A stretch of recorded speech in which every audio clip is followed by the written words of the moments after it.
এই জেলের তেলের কেসের মেসে ভয় দেখাই আমাদেরকে লাভ নাই।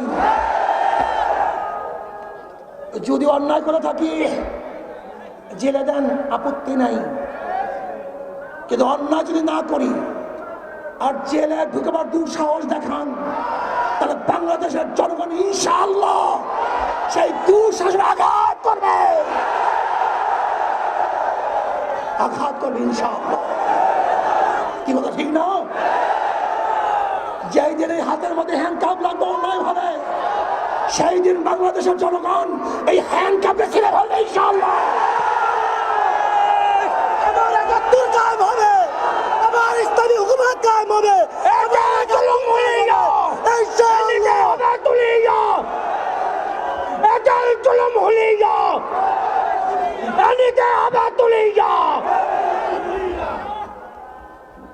আপনারা ভাবছেন যে জেলের তকমা আর কেসের তকমা দেখালি ইঁদুরের মতো পালিয়ে যাবে।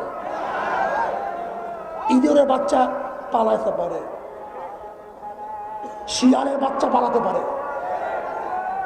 ভোজনের বাচ্চা পালাতে পারে, বিড়ালের বাচ্চা পালাতে পারে, কিন্তু শেখ ফজলুল করিমের সৈয়দ ফজলুলের বাচ্চা পালাতে পারে না, সৈয়দ শাহের সন্তান পালাতে পারে না, উমরের সন্তান পালাতে পারে না, আবু বকরের সন্তান পালাতে পারে না। মারা যাবো, শিরুচা করে মরবো, রক্ত দেব ইসলামের জন্য, রক্ত দেব, জীবন দেব ইসলামের জন্য, জীবন দেব, এই দেশ রক্ষা করার জন্য জীবন দেব।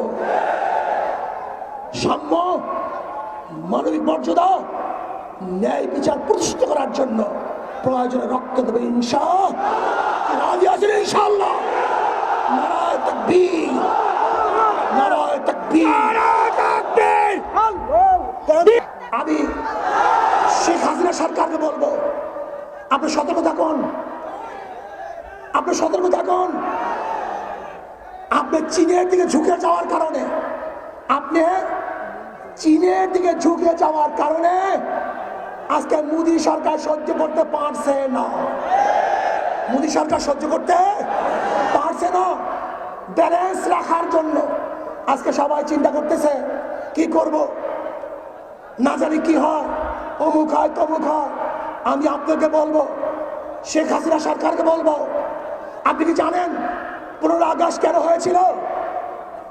যখন শেখ সাহেব গান্ধীজির কথা অমান্য করে ওয়াইসি সম্মেলনে যোগ দিয়েছিল এবং এই দেশটাকে বৃহত্তম দ্বিতীয় মুসলমান কান্ট্রি ঘোষণা করেছিল। আজকে সেই দিনই উপরের ফয়সালা হয়ে গেছিল যে শেখ সাহেবকে আর এই দুনিয়াতে রাখা যাবে না।